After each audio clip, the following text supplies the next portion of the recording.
So, whips. Now, whips are probably the most misunderstood set of people in Parliament. I have to say that because it's absolutely true. But I'll start off by saying that actually a whip in Parliament is three things. And you may get, people do get quite confused. A whip is actually a piece of paper that comes out once a week. I should have brought one with me, but it's top secret. Which tells you what that next week's business and possibly the following week's business is.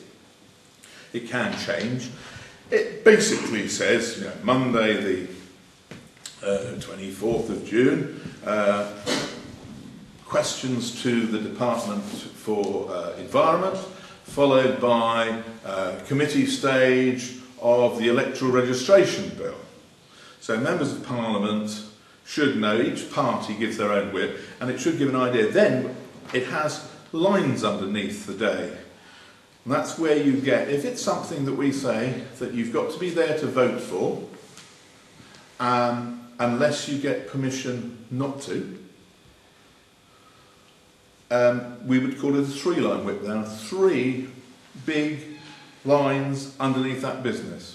There used to be something called a two-line whip, which we don't really use because it was an older system of pairing, which I can tell you about in a little while, but it's not quite the same as it was.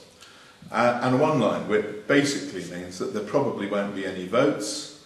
There might be votes that are free votes, but normally we might say for a free vote it's three-line for attendance, but it is a free vote. So that's the second. That's the first thing a whip is. Also, you will hear if somebody's suspended or thrown out of a party, they have the whip withdrawn, and that is actually because they're not getting that piece of paper telling them what to do. Obviously, it's much more serious than that, otherwise it wouldn't be really a problem. But it means they're not getting any of the party help and assistance or anything else like that. But the embodiment of a whip, the personification, like myself, is one of each of the parties, and actually since we've been in coalition, the Liberal Democrats have actually had to, shall I say, up their game on whipping. They did a slightly different system, but the Conservative and the Labour Party are very, very similar in their operation. It normally consists of, I think we have, well, it's slightly different because of coalition. We would probably have, in a government whip's office, you would have 16 whips, starting with the chief whip, deputy chief whip, and then going down. We've actually, because we're in coalition, the government whip's office is combined the Conservative whips and 3 Liberal Democrat whips. And the Liberal Democrat chief whip is my fellow deputy chief whip. So there are 2 deputy chief whips, 1 Conservative and 1 Lib Dem. That's currently. Right. So you've got this body of men and women, and nowadays it used to be rather exclusively male, and it used to be, actually tended to be ex-military men. I don't know why that is.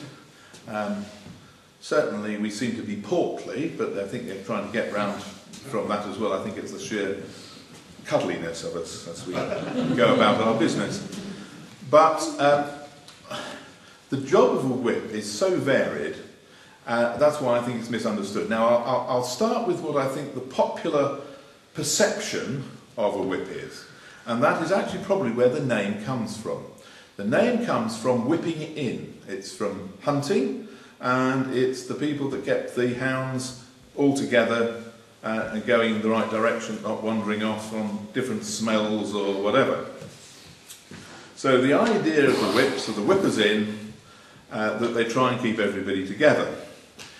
And so we will, certainly at every vote, we have a role to perform. One is to actually be the tellers, and you will see that when they have the TV, when it's a close vote or something, you will see 4 people lined up, and one person will read out and say the ayes to the right were 283, the noes to the left 284. Great cheers go up, and jeers on the other side.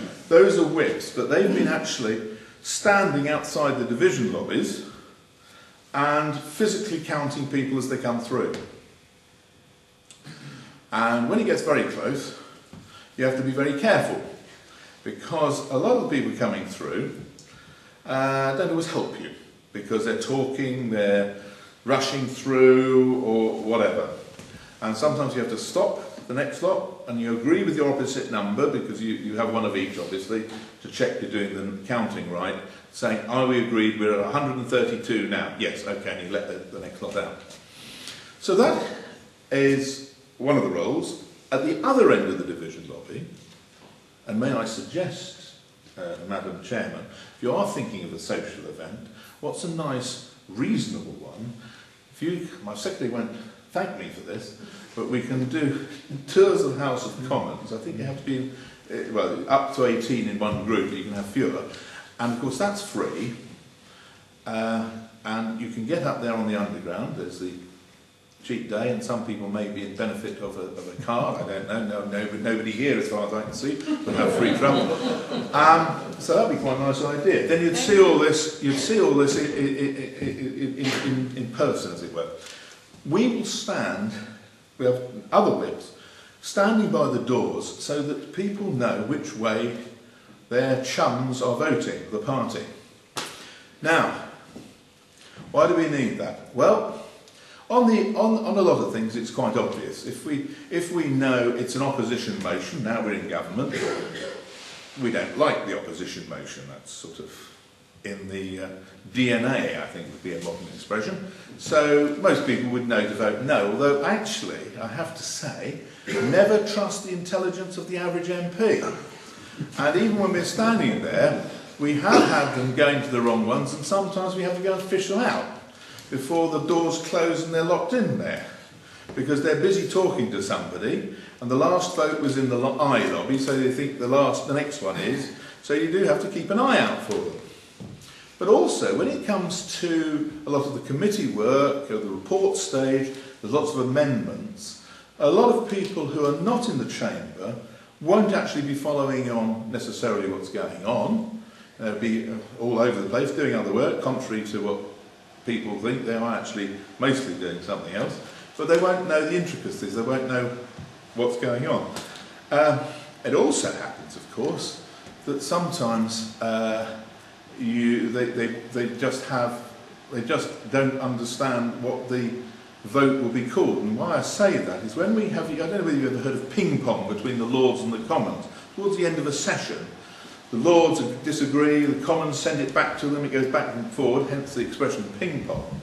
But the motions get incredibly complex, like the Commons begs to disagree with the Lords and their disagreement with the Commons and their disagreement with that. So it goes backwards and forwards in double negatives and all the rest. So you have to have a careful eye to make sure you're getting it right.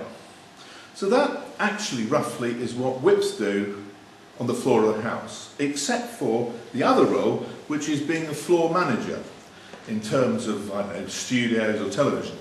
Because debates don't just happen. They're timed at a certain moment to happen, or after a certain bit of business.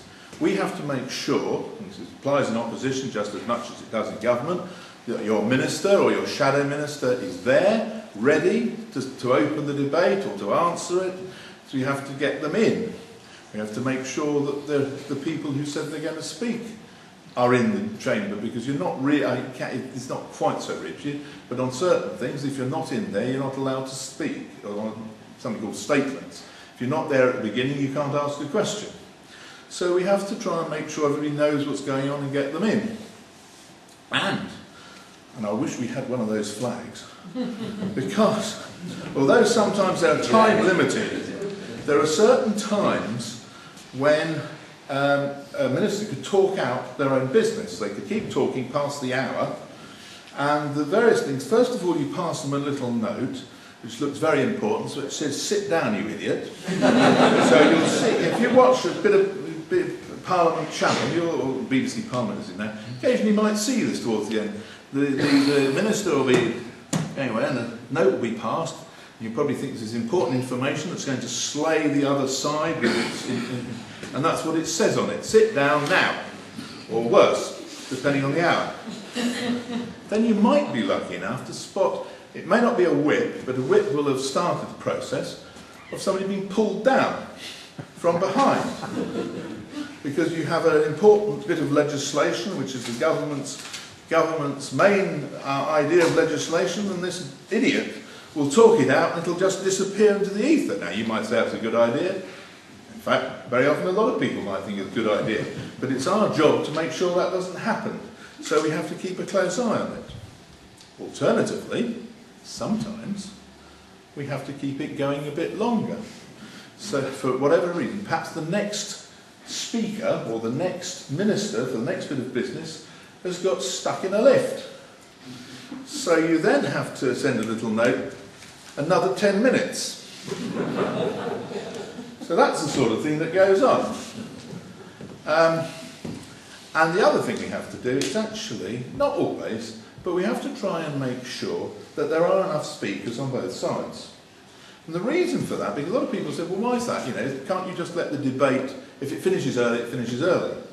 Well, the only problem with that is if you don't have the certainty of knowing there's a vote at 10 o'clock, you'd have to keep the government and opposition front bench people there till 10 o'clock. It could happen at 7 o'clock, could happen at 8 o'clock, so they've got to be on the building. And they have probably got a lot of other things, important things to do out and about. Speaking engagements, meeting with people, all sorts of things. So you could have a minister going off to an area to speak at a public meeting, and as long as we know they're going to be back by 10 o'clock, we're happy for them to go. But if we said it could finish at any time, we'd have to not let them out of our sight. So in order to do that, we have to sometimes cajole people to speak on something. And that's where our knowledge, which we'll get on to a little bit more about how you know people, comes into play. Because when you look at the subject, it doesn't really work just going up, and it's not the army or whatever, and saying you're volunteering to speak in it. However much we would like that, you have to actually try and find somebody who's interested in it. Though sometimes that can be tough because some of the things are a little bit dry. But that's what we have to do. So we will have a meeting every morning and we will discuss the day's business, and we'll say how many speakers have we got in, how many speakers the other side. Are we a bit light? If the other side's light, we may have to, the government may say we should put some more people in to make it go. So we have to keep an eye. But one of the other important things I would say now is, if any of you are historians and you know what the heralds in the Middle Ages were like, basically they had to work with each other. The whips work very well with their opposite numbers on both sides, and you have to have trust and you have to keep to your word. That's the most important thing. If you say you're going to do something, if there's a deal, we're going to finish at this time, we have to stick to it. Or if you don't, you have to go and apologise and give them ample warning. The whole system has to work on trust. Now, occasionally, we'll all try a little trick.